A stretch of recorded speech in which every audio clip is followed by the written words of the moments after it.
We're on the same side. When I woke up this morning, I was feeling pretty dangerous. Nothing about the past, nothing about the future. Welcome back to Draftvice. Welcome back to Draftvice, yeah. All right, we're back. We're doing it. The questionable season's almost upon us, right? But let's not worry about that. We've got some big news this week, right? Dak Prescott signed the franchise tag tender.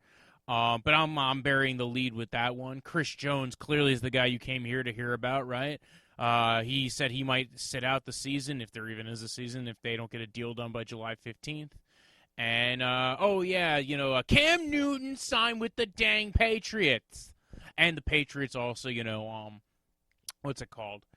They got fined, and they also got docked a third-round pick, right? So what happened here, right? Let's go. We'll start off with the big news, right? Cam Newton to the New England Patriots. If you follow me on the Instagram, if you follow me on the TikTok, Draftvice now has a TikTok. Go follow on those spots because I already gave a little bit of my insight here. Cam Newton, former NFL MVP, signs for 1 year, $1 million. It sounds like it's a $1 million deal, but with incentives up to $7.5 million. We're not really privy to the details as of yet, but that's what it sounded like from the reports. So he can make up to $7.5 million. There's a lot of intrigue as to why Camp lasted this long. On the free market. Granted, we know COVID kind of helped play a hand in that and the draft. So here we go. We have this guy who, a lot of people remember him for being this big deep arm passer and running the ball. But actually, last time we saw Cam healthy, he was throwing a lot of short game passes, which is a lot of what the Patriots game is built off of, is that short to intermediate areas of the field. That's not to say that that's all they do. That's not to say that's all Cam can do. And to be honest, I think actually my worry with Cam in this system, I think he could do the short area accuracy very well. I think if you give him the right system, he can get the reads down very well, and he can make calls in and out. He can make checks and calls and all that. My worry here is this: the Patriots scheme is very option route heavy, right? Usually, and even the players who are not the quarterback say that it takes about 1.5 years to kind of almost 2 years to get this whole scheme under wraps to fully understand it. That's not to say that Cam's not a great player, and granted, all those players I've heard say that were only in the Patriots system, so it might also be a little bit of rookie growth, if you will. That being said, I do think it might be at least somewhat complicated for Cam to just dive in. He's definitely the most talented of the three quarterbacks currently on the Patriots roster, right? He's, Stidham now has a year in on this system. Hoyer's had multiple years of this system between when he was in New England the first time, the last time he was in New England, then when he got cut. So Hoyer is going to have a shot of maybe playing, but it's weird. I feel like Hoyer fell off a cliff somewhere. I don't get it. He just was not good when he was in San Francisco. So I'm not really, I wouldn't be shocked if Hoyer starting day one of the league year and, for the first game of the season. But I think what Cam brings to the table, if Cam is healthy, and that's the big worry here, is Cam healthy, is they can build around Cam, right? That's totally on the table. They can take Cam and say, listen, we're going to utilize you the way, because we've seen Bill O'Brien do that with Deshaun Watson, and he's kind of from a similar scheme and system. We could see that happen here. My only worry is I don't think that's the Patriots' priority. They didn't make signing him a priority. They didn't try to trade for him. They got him for peanuts. They got him on the open market, discount rate, and I think that means they might not make him a priority to start going into the year. They're looking at him as, listen, this is the bargain bin quarterback. We got him for a discount. And that's not to say that that's a bad thing, right? I think Cam has the accuracy for their scheme. I think, and if anything, he could probably, if he had a year or two in that scheme, he probably can dominate that scheme, maybe even better than Brady did, because he brings something to the table that Brady did not, which is his athleticism. He's a tank who knows how to run really well, and again, he's very well known for his deep ball. But like I said before, when he had DJ Moore and Christian McCaffrey and Curtis Samuel, and he was when he was healthy, he was doing really well in the short area stuff. Now, it sounds like something that the Norv Turner and his son Scott Turner were able to bring out of him. It's been attempted before, by the way, to make Cam a short area accuracy guy, and he just seemed not to. It might be footwork, it might be coaching, it might be the people who were around him.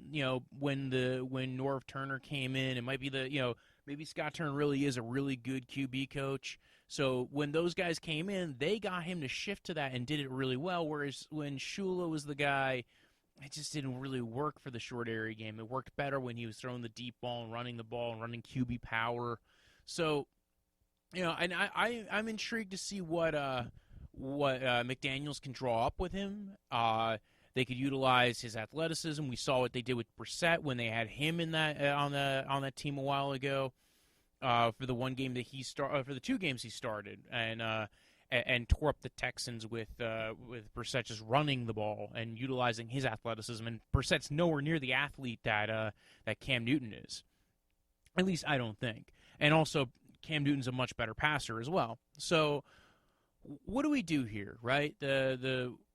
We have the league coming in. First off, there's been a bunch of cases spiking. Everybody's a little bit worried about that. My big worry is that Cam's not going to get enough time with this scheme, with this system, with the playbook, where they're going to really – he might not even be guaranteed a roster spot. Like, I love the guy. I think that he should be guaranteed a roster spot. There is no guarantee. Bill Belichick's the kind of guy that he's checking out whatever's there. That is all he is doing. He's looking at it going like, this can be intriguing. Like, if I can get him playing at a high-end level for a cheap deal, man, people are going to be thinking like I'm a genius or like a magician or a genius magician. It's just going to be what for Bill Belichick, it's going to make him look like a wizard, if you will. He's a wizard, Harry. Billy Goodell. So I like it. I like Cam. They definitely could use a guy like Cam. I don't know if he, again, with with almost no off season, what we've known of so far, he's even coming in late now. He didn't get the virtual OTA, so he didn't get the install from there. Keep in mind, this goes along with some other news. Yes, the Patriots got fined and docked a pick for the videotaping scandal that happened this year, where they sent their video crew to follow one of their scouts, and the video crew they didn't give everybody a heads up, and one of the guys from the video crew was videotaping the sideline. He videotaped it for 8 straight minutes. So there was a little bit of a thing with that. I personally think that it's there's a lot of ways to interpret the punishment here, right? You can look at it and you could say, well, you know what? They clearly, it's the prior bad acts, like, which you're really not supposed to prior bad acts aren't always proof that you're going to do something bad again. So I don't, but in football, there's an appearance of impropriety. This isn't the first time you guys have been in trouble as far as an organization goes. And as long as Bill Belichick's been there, you've been in a couple of different instances. So, they punished him. They punished him pretty hard. Third-round pick's a pretty big pick. That's a player. That's a potential starter. And $1 million is a lot of money. So, keep in mind, remember the brawl between the Steelers and the Browns? $1 million is more than what both those teams paid in their own individual team fines to the NFL. $1.1 million is more than what those two teams paid. So, it just kind of gives you an idea of, and neither of those teams got docked picks. Granted, those are players that kind of did their thing. I don't know. Patriots will survive, right? They just seem to always do so. They probably already have an extra pick for that year anyway. So, anyway, I still like the idea of Cam being on that team. I think a lot of people thought that was going to be a thing, and then they're like, no, it's not going to be a thing. It couldn't be a thing. It'll never be a thing, and now it's a thing. So, I was excited. I mean, if you look at the TikTok video or the Instagram feed, I was excited. I was like, damn, man, Bill Belichick just pulling things out of his booty.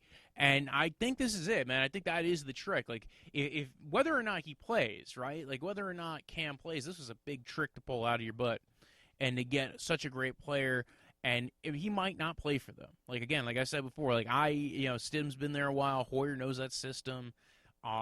It's an uphill battle for Cam to make this team.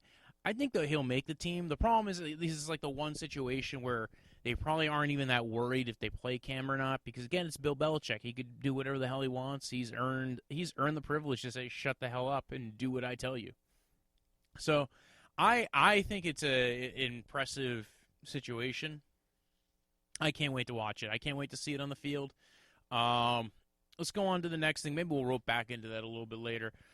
Chris Jones, I mentioned before, he said he might not hold out, but he won't sign his tender, and he'll sit out the season if they don't come to an extension by July 15th. He wants like a $20 million a year deal. He's currently on the franchise tag tender. He is a piece to their defense. He's a very important piece to their defense. I totally believe that they will end up signing him and paying him, or they trade him. I don't think they trade him, though, because he also has to agree to wherever they're trading him to. So, Chris Jones is an impressive defensive piece. Very good pass rusher. Not as great as far as a run stopper goes, but if you have him lining up as defensive end or 3-tech, very good defensive lineman. And then also, we have more QB news. Dak Prescott signed his franchise tag tender. I think I had previously mentioned, everybody knows about Andy Dalton being there now. Dak Prescott is, Andy Dalton on steroids. Like, that's like the souped up version of Andy Dalton. So now his backup's really good. Dak can probably sit there and play one more year on that tag if he wants to, and then, see if they tag him again. It's a lot of money. I don't think he was going to say goodbye to it anyway. So I don't know. I like Dak. I don't despise Jack. I like Dak. I think that Dak is a good quarterback. I think he is an above average quarterback. I don't think he's in the top 10, but he might be like on that. It depends. Because guys get better over the years. Like, I think Dak's gotten better. I think surrounding him with weapons, like that's the thing that I've said about Dak that it reminds me about Andy Dalton, is that they are guys that when you give them a good situation, they do actually do a lot with it. They need that situation. They need the pieces around them. Like, Dak is not going to turn a bad team good. He's going to turn a good team great. He's going to keep a good team good or a great team great, because a lot of the pieces that are in Dallas are very good. He's got a good receiving core now. The offensive line might take a step back with Travis Frederick leaving. I don't think that's going to be too much of the issue going into camp. I know that the Cowboys have signed Cam Irving, former center for the Browns, and then the Kansas City Chiefs. So I think the deal with Dak is you gotta extend him. If he's your long-term answer, you've got to. If he's not, and you want to get stuck in a Kirk Cousins situation, well, you better have a plan going into the future, right? Maybe they do have a plan. Maybe their plan is next year to sign Cam Newton when he's healthy, assuming he's healthy. Maybe their plan is to keep Andy Dalton, see how he goes through camp. Now it looks like there is a glut of quarterbacks on the market, right? There's a lot of solid to good quarterbacks because they've been developing them. The teams are starting to realize how to adapt their systems to get these quarterbacks to come in and play better. Part of it is it's all a learning process. Like 10 years ago, they were not adapting the schemes to the players coming out of college. So if they were coming out of an air raid system, they weren't making all the right reads. And now they're realizing, okay, how do we cut it down and make it easier for the guys? So, listen, I think Dak is a good player. Like I said before, I don't think he breaks the top 10. Maybe he does. It depends. I think it depends on the list and the year, to be honest. I haven't done my final quarterback rankings for 2020, so he might break into the top 10. Who knows? I sometimes sit there and I say that, and I think when you look at the pieces around him, I think he's a good player. Like, again, I think he makes the most of those guys that he has around him. He's not always the most accurate guy. He's not he has a lot of good qualities, right? Like I said, he's souped up Andy Dalton. And he happens to have Andy Dalton as a backup. So very good situation going in there. What also we are going to talk about today, right? I've posted a little thing on the TikTok. So if you don't know, if you haven't been following the TikTok, I haven't posted these on Instagram, but I've been doing videos of my head coach rankings. Actually, like I saw some debate going on about who's a top 5 head coach, and I started going through it, and I'm like, actually, I should start doing my own ranks for this. I think it's an intriguing little game to kind of play. So I'm gonna go through them. You guys can hate them, you can love them, you can despise them. I've done a lot of these on video. By the time I'm recording this, I have not. I'm up to part 7. I just gotten up to my 20th best head coach on the TikToks, if you will. So guess what? Some of these you're going to be getting ahead of everybody else. I did not include first-year head coaches, and I did not include coaches who've only had 1 year of head coaching experience. So, I mean, there is an obvious guy who I'd be sticking at last if I was doing that, but I won't be. Don't worry. I actually will get into how I rank the coaches with 1 year of experience as well. But right off the bat, let's get the easy ones done. The top 2, Bill Belichick, number 1 overall. Andy Reid, number 2 overall. Pretty simple, right? Bill Belichick, tons of Super Bowls, tons of playoff wins. Now he's got to adapt without Tom Brady. But, man, I mean, how do you expect to put anybody else up there right now? The only other guy I think that is in the running that has an argument is Andy Reid, right? He's number 2. And you look at the coaching trees of those guys, Andy Reid's got a little bit better of a coaching tree. Those guys just seem to stay a little bit longer and play a little, coach a little bit better. He seems to give them at least kind of the playbook on how to keep going. So those 2 guys, great. I don't think there's an argument. You could even make an argument to flip them. I get it. I think that's where it goes, though. I feel dirty saying this one, right? I'm not dirty because I really like him. I get the argument why he should not be this high, but I put Sean Payton at 3. And I did this list kind of objectively, and kind of objectively, this is actually probably incorrect. So on the TikTok video, I put Sean Payton at 3. I'm going to change this right now. I am changing it for the purpose of the podcast. It is now going to be Pete Carroll at number 3. He's moved up 4 spots from the TikTok videos. He didn't even make it into this part, I know. But I can't see him not deserving this. Like, it was such a bad misstep. He deserves to be at 3. So, yes, Pete Carroll, 2 Super Bowl berths, 1 win, 1 appearance, multiple playoff berths. I mean, this guy, since he's been in Seattle, now I can understand. Some people might make the argument that that he's holding Russell Wilson back. But like when you look at all the pieces that team has, like that team gets coached up really well sometimes too. I get some of the play calling kind of screws, like their offensive play calling gets a little screwy. Defensively, they've been great and they coach people up really well, and everybody wants to go there. Like guys, like again, Jadeveon Clowney wanted to be in Seattle last year. Like players want to go there. You know how great of a team you have to be, how impressive of a team you have to be for other teams to go, for other players on other teams to be like, I want to go to that one. That's really good. So yeah, it's Pete Carroll. You deserve number 3. I screwed up on the TikTok. I'm correcting it here. So see, I'm already admitting wrong, right? Number 4 becomes Sean Payton here, everybody.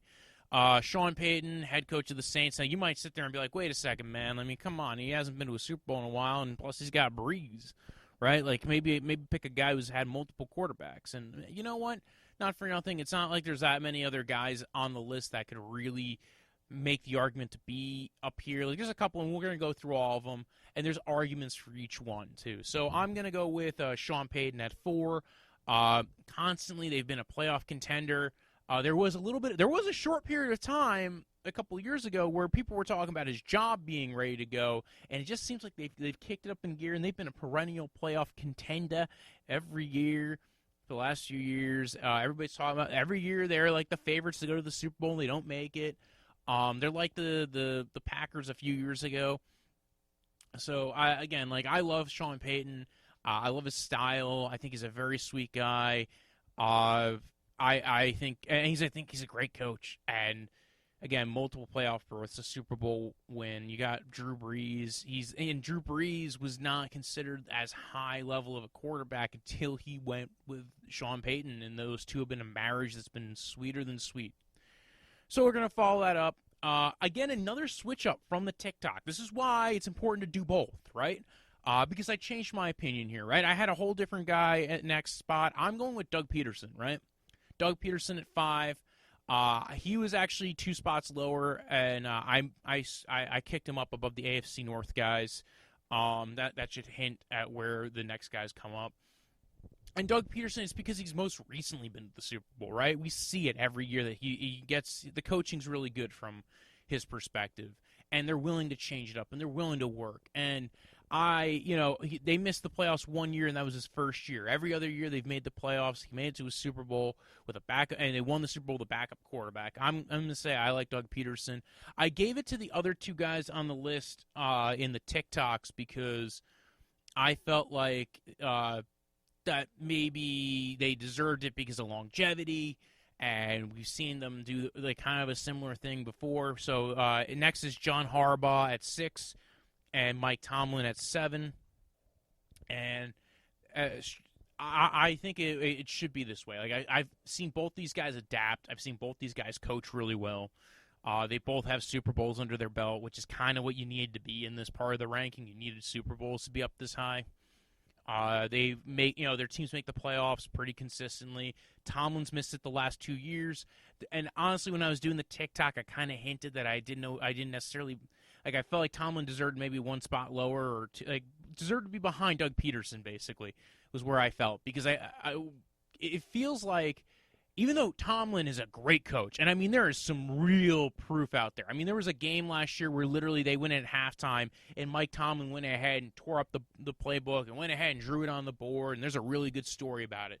So don't get me wrong. This is why he's up this high, and there's an argument for all these guys being in the top 4 or 5. Tomlin is really good. The only problem I have is every once in a while, and it happens pretty consistently, at least once or twice a year, the Steelers don't play. They play down to competition. So that's why I put John Harbaugh ahead of him. John Harbaugh's and another guy who looked like he was going to be losing his job a year or 2 ago. And he adapted. He adapted. He was willing to go ahead and change OCs and go with a different guy and adapt the playbook to Lamar Jackson and do what he does well, and start making a switch towards analytics and valuing their defensive players differently and going after defensive backs to the 12th degree. So I mean. Listen, I think John Harbaugh has been really good, and believe me, I'm a Browns fan. I shouldn't like either of those guys, and they're up high. They're up very high on my list, right? So Doug Peterson 5, John Harbaugh 6, Mike Tomlin 7, right? Number 8, Kyle Shanahan. He did not change at all from the TikToks to now. It is still Kyle Shanahan. Because honestly, I said this in the video, he might be the reason why the Falcons went to the Super Bowl when he was there as the OC, and they went to the Super Bowl. He took the 49ers to the Super Bowl last year. He's now gotten to build his system. He got to build his team. He's got his QB. Their defense is really good. His scheme is so amazing that they barely even have to throw the ball. They're just running it really damn well every goddamn time. So Kyle Shanahan. I know he's only been a coach for so long, but nobody is worrying about them not making it to the playoffs next year. They are in a rough division, keep in mind. But again, very good team, very good defense, and he's a very good coach. And definitely a driving force behind that team. The next guy on the list, I see him as a potential candidate to move down in the next year. It depends. This is a very big make or break year. It's number 9 is Sean McVay. L.A. Rams. You got a Super Bowl appearance. You got at least a couple of playoff berths. So I like him. I like him as a coach. You can make the argument he belongs lower on this list, but I saw him adapt last year. They were still a very solid team last year, even though it looked like their team was not good, and they still managed to eke out some pretty good wins. So. I'm going to sit there and say I think Sean McVay adapts. I think the problem with the LA Rams is not Sean McVay. It's Les Snead. So, and his ability to plan out and set that team up for the future. I don't like where that team's going in that as far as that direction goes, but I do like Sean McVay. So, and I think we will see some more adaptation on his end very similar to how we see some adaptation on Kyle Shanahan's end. And I think he's probably the next best thing to Kyle Shanahan. To be honest, he had more success before Shanahan did as a head coach. So, again, number 9, Sean McVay. Number 10, Bruce Arians. This is like the next tier, right? It goes basically after Tomlin. It's like a tier of 2 guys with Shanahan, McVay, and then it's another tier, and it's this tier is very much the differential here is minuscule, right? These are the very good head coaches that have not gotten Super Bowls, and you feel like they should. They're close to them. And they probably will within the next few years. But top of this list is Bruce Arians, right? He's got the highest win percentage out of these next 5 guys. I like him. Love his personality. He's like I said, he's got the highest win percentage. Does not have the highest win percentage though for playoffs. In fact, that goes to another guy later on this list. I really like Bruce Arians. Like I said, players want to go play for somebody, right? They wanted to play for Pete Carroll. Tom Brady wanted to go play for Bruce Arians. Like that's stuff that people should kind of mark on the note sheet for some of these guys. It's like, wait a second, Brady wants to go work for Arians. All right, and Arians has a good system. Doesn't always adapt it very well. I don't know. I like Arians. And, again, he's been successful everywhere he went. Now, granted, he has pretty good quarterbacks everywhere he went. Palmer when he was in Arizona. Granted, he got broken. Then I think Arians saw the shit show that was rising and retired and then came back. Got some decent but not great play out of Jameis Winston. Got him to throw for a ridiculous amount of yardage. Also a ridiculous amount of interceptions. So, I like Arians. Like I said, he's got the highest win percentage of the next 5 guys, so I felt like he kind of deserved to be where he's at, has multiple playoff berths. So let's go to the next guy, Mike Zimmer, right? Long-time Vikings head coach. Like I said before, Sean McVay, Mike Zimmer's going to be having his make-or-break moment this year, right? A lot of new guys on the roster. A lot of old guys are left. They had to kind of churn the roster a little bit and get a little bit younger because they had a lot of heavy contracts. Again, at 11, is it 11? Yeah, we're at 11 now, right? It goes Bill Belichick, Andy Reid, Sean Payton, Doug Peterson, Mike Tomlin, John Harbaugh, right? Wait, no. Bill Belichick, Andy Reid, Pete Carroll, Sean Payton, Doug Peterson, John Harbaugh, Mike Tomlin, right? 7 guys. Then 8 and 9 were Sean McVay and Shanahan. 10 was Bruce Arians. 11 is Zimmer. And now, so Mike Zimmer, and I think Zimmer is in that, but he's had multiple playoff berths. He's actually got more playoff wins than Bruce Arians. I like him a lot. I think he's he's kind of like one of those guys where he's got that hard nose to the grind. Hasn't made it to a Super Bowl yet. I don't know if he ever does. Because again, this team could easily fall apart in the next year, and his job could be on the line. They seem to be very volatile as the team goes. I wouldn't be shocked if they're in the playoffs.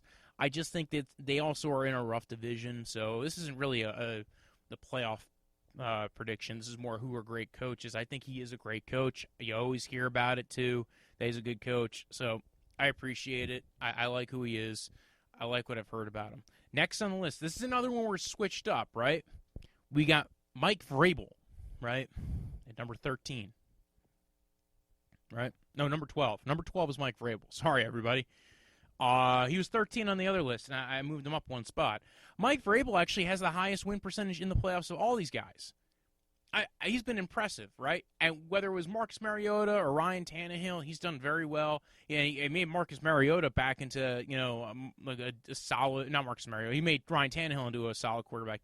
Marcus Mariota's kind of broken right now. Maybe he'll turn into something for the Raiders. That being said, I like Mike Vrabel, very tough, hard-nosed grind guy, willing, again, pick some really good guys to be coaches in his team, whether it was LaFleur or Arthur Smith.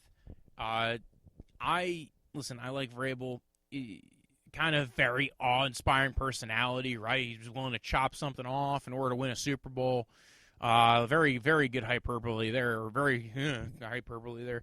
The next guy on the list is actually Bill O'Brien. People might be shocked by this one. I know we all like to chastise and fry Bill O'Brien. I like him as a coach. I hate him as a GM, right? Since he's been on the Texans as their head coach, he's made them a competitor.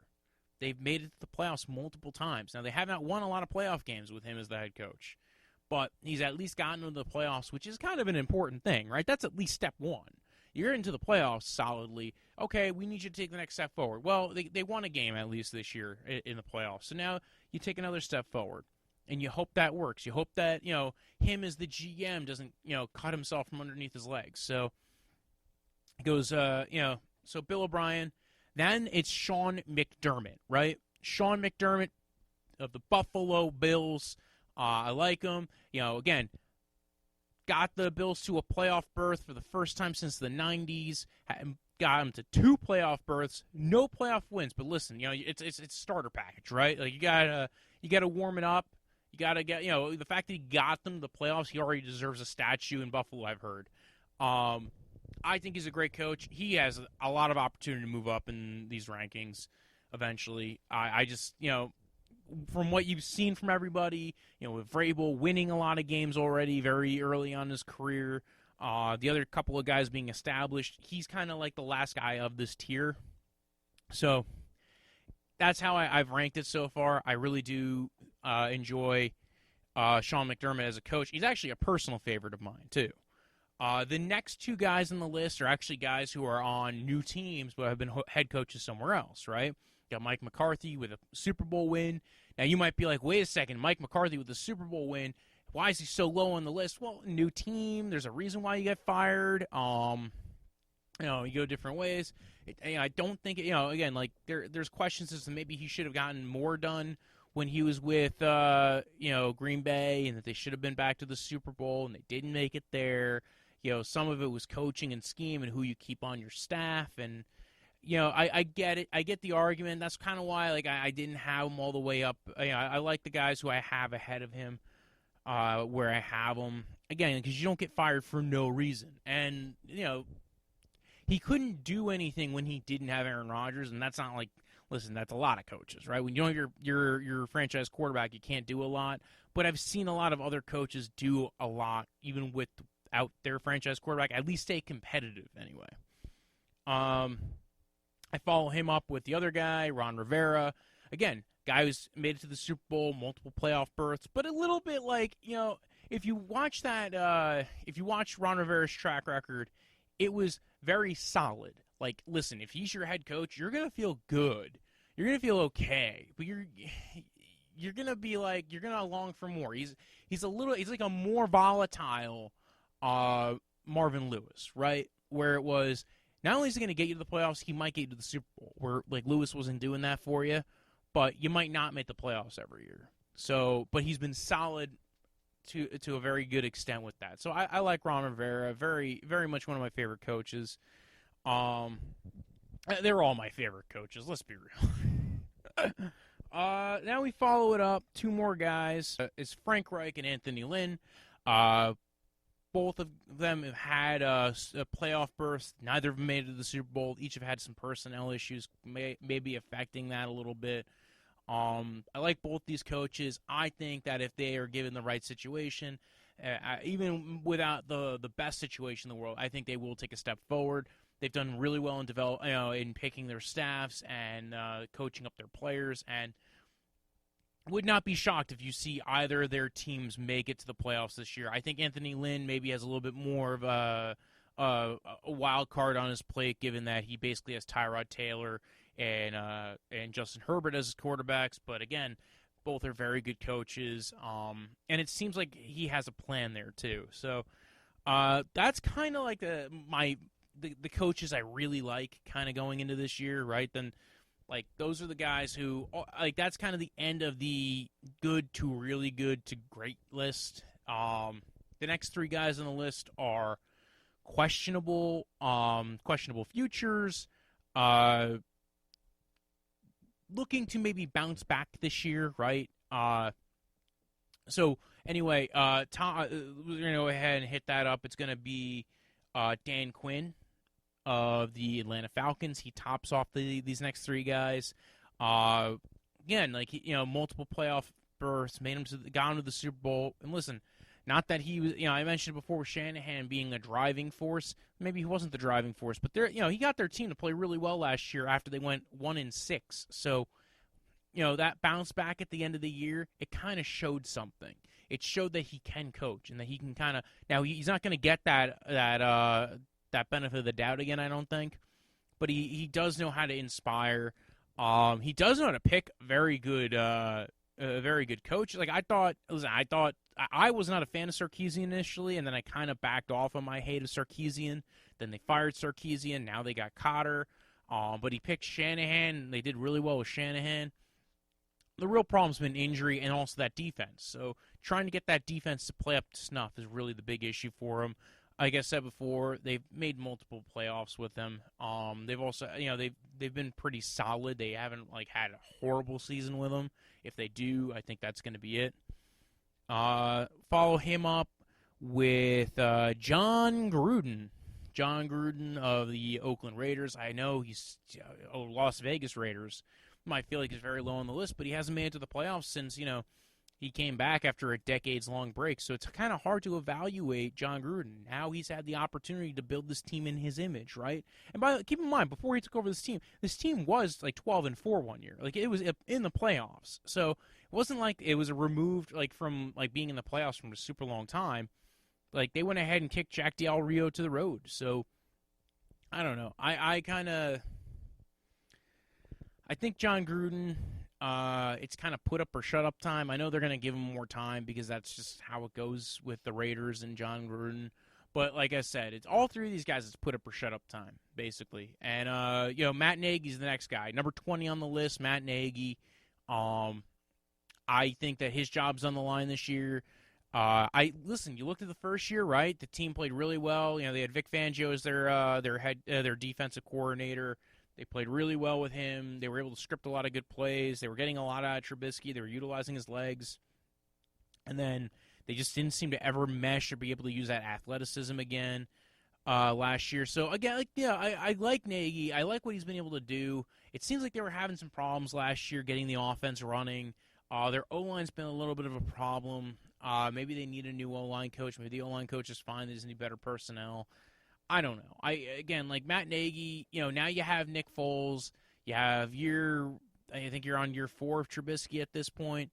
If you can't do something with either of those guys, it's going to be it's shit or get off the pot time. It's time to prove it, put up or shut up. That's kind of where we're at here with him. And this is basically where the TikTok videos ended, right? There's 3 more guys on this list, though, right? There is, in no particular order yet, it is Doug Marrone, Adam Gase, and Matt Patricia. Actually, that's the order.